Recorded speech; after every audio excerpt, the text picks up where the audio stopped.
Brendan Snow. Hey, Adam. Hey, Brandon. You guys, I know a week ago, struggled getting off the field on third down. This past week, you managed to get off the field. I think it was 2 of 13, and then the fourth downs as well. I guess what do you think you guys did better execution-wise on getting off the field? The coverage and rush worked really well together. You know, we simplified things coverage-wise, and did a good job rushing the quarterback. The sack numbers didn't show, but I think we got a good amount of pressure on the third downs, and third downs get a lot of publicity, but there's just such a wide range of distances. But I think the fourth down stops were critical, and obviously we were happy with the third down defense.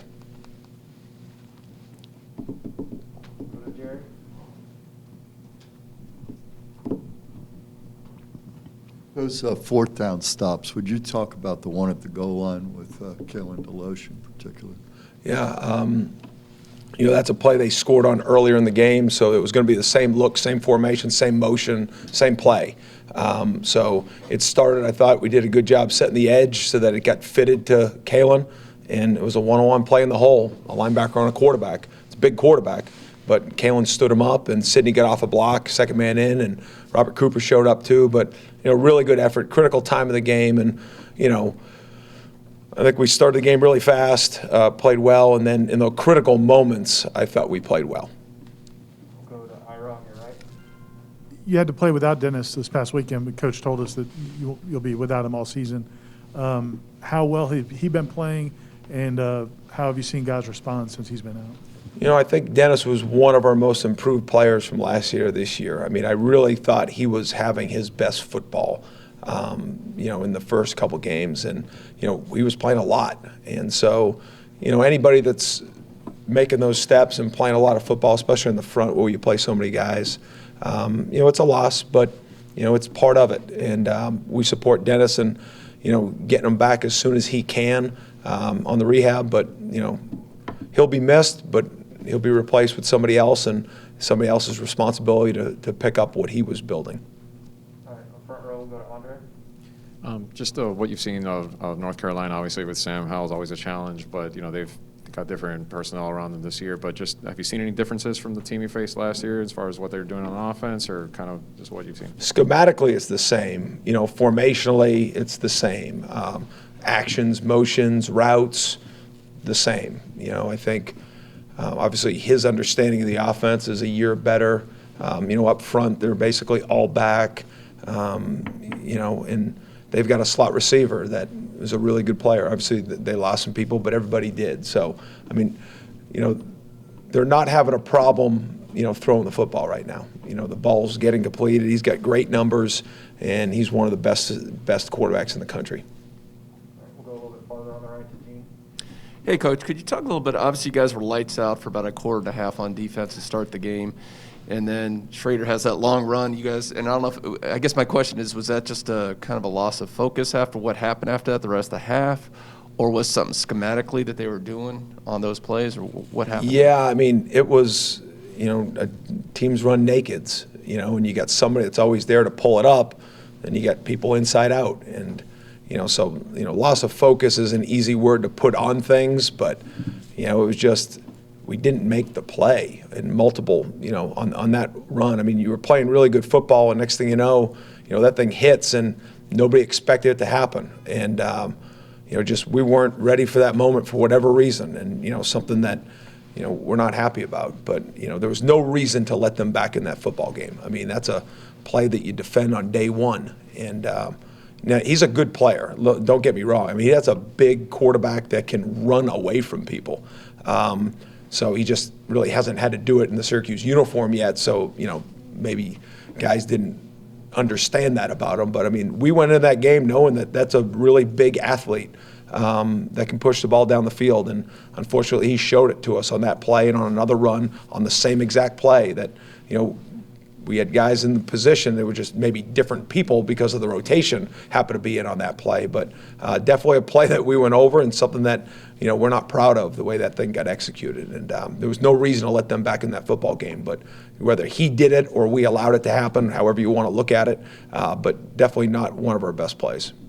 Cover the front left for Chris. I'm going to bring up another one of those plays. The motion route they ran from the visitor side to the home side that they scored on. Is it a miscommunication, the defensive back not knowing how to hand it off, or what exactly transpired? Yeah, so, I mean, it's a similar route that you get. They just changed the picture on how they run the route. And, you know, right now, we put Jamie Robinson, he plays nickel, he plays dime, he plays safety. You know, that was his first game playing safety more than any other position. So that's kind of the quarterback of it, you know, and he anticipated Kevin was going to play it one way, Kevin played it the other way, and we got caught flat-footed on it. And our reaction wasn't good. And, you know, anytime you're going to be wrong, you don't want to be wrong low to high, you want to be wrong high to low and defend things top down. And that one didn't happen that way, and they ate up the backside safety too. So, again, the picture changed a little bit, but the information given before the ball turned over, we should have been in a much better situation there. So they came back the next series, ran the exact same play, and Jamie and Kevin did a great job. But that's the point. Even if when things aren't perfect, they can't be touchdowns. You know, and they got to be, you know, contested balls, get them on the ground, and now you can get it fixed in your own mind during the course of the play. So, yeah. We'll stay here for Brendan. Going back to the goal line stand, the play that Kalen made, and I know you guys have talked about Kalen, the growth he's made since the spring. Just what does he continue to do well in terms of effort plays and just overall execution as a linebacker? Yeah, I mean, he's showing. I mean, he's not the biggest linebacker in the country. But what he's doing is he is playing with good pad level and he's striking people. And so, you know, those are things we knew he'd be athletic. We knew he would take command of the defense. You know, he's got a good passion about him. He's got leadership capabilities to him. You know, it's just over the course of the season, you know, how physical will it be week in, week out? And he's answering that call. He's playing with good physicality. He's playing with really good knee bend. So I think those are the reasons you're seeing him play consistent. We'll go back to the right for Ira. For a variety of reasons, you've played a lot of different defensive backs this season in a lot of different positions. Jarquez got a lot of reps this week. Is that would ideally you have more continuity in the back end, or I mean, it's just the reality of college football. You need to play that many guys because you may need them. Well, you're playing. I mean, I think we probably played 20 snaps of 6 DBs, you know, and then the rest of them, minus 10 of them, were all 5 DBs. But I've said this before, I'll say it again, we're not trying to play a bunch of different DBs. You're trying to just find the right, because there's pictures that do change, you know, as Chris brought up, you know, and you want guys that can play together and not play off of each other, but have that communication and just have that comfortability with each other. So, you know, we're trying to find the right group of guys. And I think as we settled in, you know, towards the beginning of that game, you know, Kevin went down early but was able to come back, which, again, brought a little bit more consistency in how that group played. So, you know, I think we're starting to narrow it down. At this point, you know, we played some new guys. You know, Jarquez McCullum played. He hadn't played before. Everybody else had gotten their reps. Now Sidney Williams is now fully back and integrated, so he's playing the majority of the reps. But Duke Cooper's fully in the rotation now. Kevin Noles, as we've seen, is fully in the rotation now. So, you know, that group is kind of the way practice is going right now. Those are the guys that get the reps. All right, we'll go to the front row for Andre. With Dennis out, you talked about some of the younger guys stepping up. Some of the growth you've seen out of the ones that have had some action over the past 2 weeks, and also with Keir Thomas, kind of the impact and his versatility, how much can he help also to fill that void when you can rotate him inside a little bit? Yeah, a little bit. I mean, we're using Keir inside on some third downs right now, but for the most part, he's playing Fox, and that's where he's playing. So outside of a couple ways that we move Pop around or Keir Thomas around, it's really next man up inside, you know. So Fabian's been playing well, Coop's been playing well. You know, Jarrett Jackson got more snaps last week, and we need to continue that development. Then Malcolm Ray, who didn't play last week but should be available this week, is somebody that's made probably the most growth. You know, but just like anything, if you're 6 and 2 guys are out, you become 4th real fast. And the expectations of who that guy is, what that position needs to do when he's in there doesn't change, even though the jersey number may. We'll go to Dean on the right side. Coach, I know you like to emphasize turnovers. It's something that social media, give praise to guys who are able to do it in practice. I think if I'm adding it up right, 1 turnovers in 3 games, that's obviously not something you want to do. Is there something, whether it's bringing more blitzes or doing things differently? And I know turnovers are a little fluky sometimes, but is there something you can do? Obviously, that's not a number I'm sure you're satisfied with. Yeah, I mean, there's a couple times, 2 weeks ago that we had our hands on 2 balls and 2 were on the ground, and we had it, they got it, things that you want to get fixed up. But there's certain things that you can try to do, as far as taking the ball away that are fundamentals, that are being, and that's not just taking away, but it's just disrupting the football, when the quarterbacks got it, or the receivers or the ball carriers. There's some things you can do coverage-wise to try and keep more eyes on it, but then you're not as tight on routes sometimes too. So, yeah, we want more, but we drill it. We try to get the right guys on the field that are ball aggressive with it.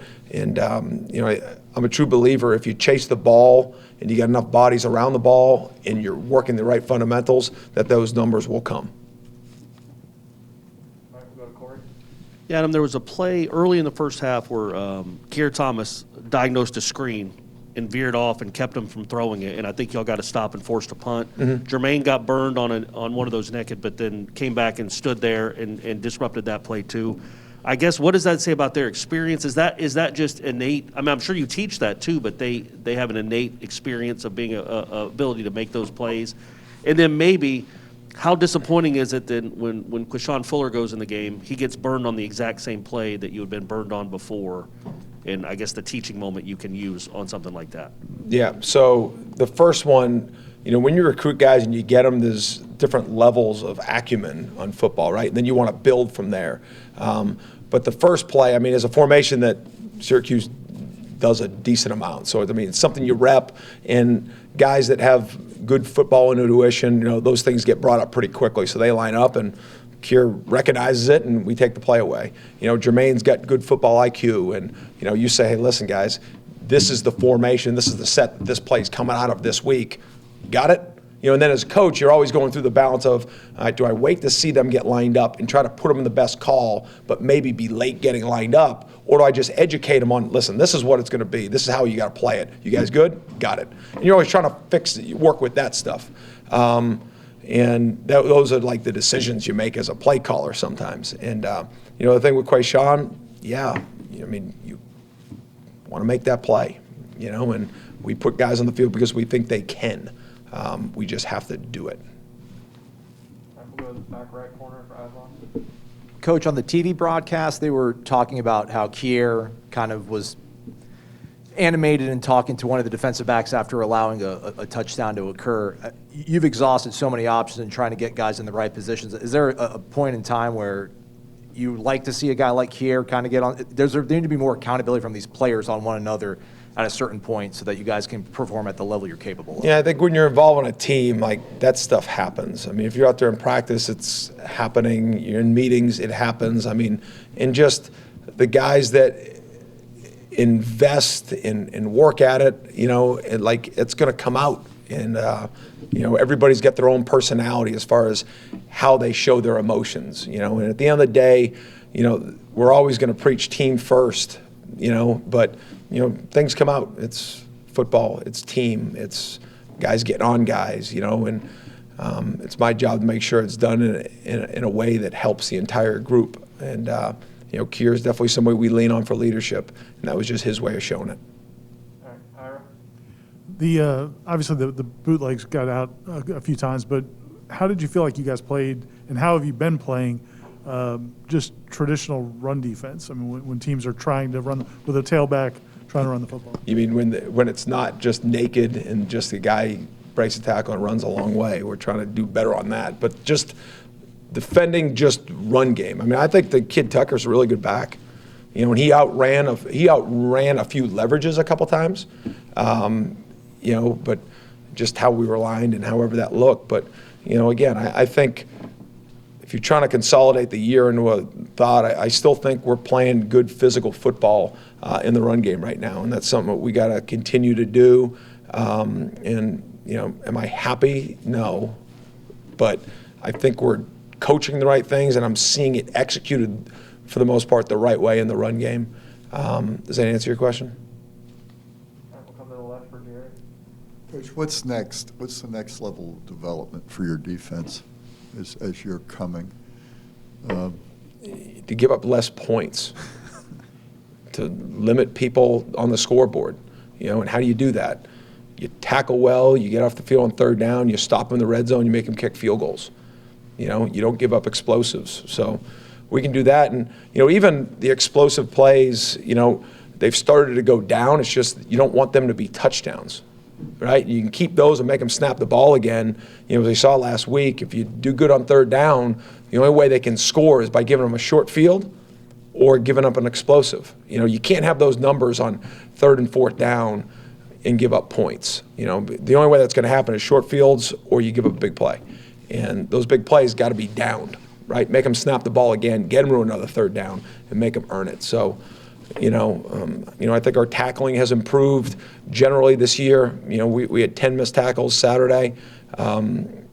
You want that number to be as low as you can, but those, if you chase the ball the right way, one missed tackle doesn't lead to a touchdown, and those are just something that we continue to harp on. And I am seeing progress. It just needs to accelerate. All right, thank you, Coach. Thanks, guys.